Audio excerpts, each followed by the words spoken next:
اسامہ بن زید رضی اللہ تعالیٰ عنہ وہ کہتے ہیں کہ رات کو مجھے حضور نبی کریم صلی اللہ علیہ وسلم نے کسی آپ کی خدمت میں کسی حاجت سے حاضری کا شرف ملا. آپ کی خدمت میں حاضر ہوا.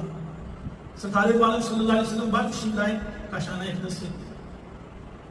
آپ نے اوپر کپڑا لیا ہوا تھا اور پہلوؤں میں کوئی چیز تھی. تو میں نے جب میری حاجت پوری ہو گئی تو مجھ سے رہا نہ گیا تو میں نے کہا یا رسول اللہ یہ چادر کے نیچے کیا ہے؟ سرکار نے اپنی چادر کھولی تو حسنین کریمین آپ کے پہلوؤں میں تھے اور آپ نے فرمایا کہ یہ میری بیٹی کے بیٹے ہیں, یہ میرے بیٹے ہیں. فرمایا اللہم انی احبہما فاحبہما واحب من یحبہما.